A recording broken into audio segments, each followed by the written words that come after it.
இந்த ஒரு சம் பாருங்க.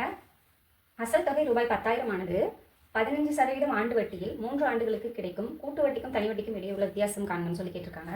ஸோ நமக்கு தனி வட்டிக்கும் கூட்டு வட்டிக்கும் இடையே உள்ள வித்தியாசம் கண்டுபிடிக்கணும் அப்படின்னா ஃபார்மா வந்து PR/100 ஹோல் பவர் ஸ்கொயர்ன்றது நமக்கு ஃபார்மா தெரியும். இது வந்து 2 இயர்ஸ்க்கு வந்துட்டு யூஸ் பண்ணுவோம். இன்கேஸ் 3 இயர்ஸ் கொடுத்துருந்தாங்கன்னா இன்டூ 3 + R/100. ஸோ இந்த ஃபார்முலாவில் கொடுத்துருக்க டேட்டாவை நம்ம அப்ளை பண்ணோம்னா நமக்கு வேல்யூ ஆன்சர் வந்து வந்துடுங்க. ஸோ Pன்றது 10,000,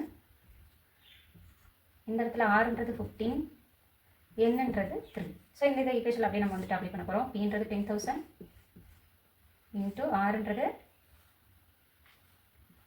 15/100 ஹோல் ஸ்கொயர் இன்ட்டு இந்த 3 + Rன்றது 15/100 போட்டாச்சா? இப்போ இதை வந்துட்டு நம்ம சிம்பிளிஃபை பண்ணணும் இல்லைங்களா? இந்த 10,000 அப்படியே நம்ம வச்சுக்கலாம். இன்ட்டு 15 ஸ்கொயர் பண்ணோன்னா நமக்கு என்ன வரும்? 225 / 100 ஸ்கொயர் பண்ணோன்னா 40 போட்டுக்கோமா?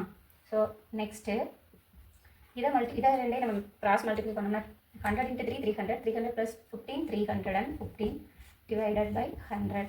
ஸோ இது எல்லாத்தையுமே நம்ம அடித்தோம் அப்படின்னாக்கா நமக்கு ஆன்சர் வந்துடும். இங்கே ஒரு 10,000 இருக்குது, இங்கே ஒரு 10,000 இருக்குது, அடிச்சிடலாம். ஸோ பேலன்ஸ் இருக்கிறத மட்டும் நம்ம வந்துட்டு மல்டிப்ளை பண்ண போகிறோம்.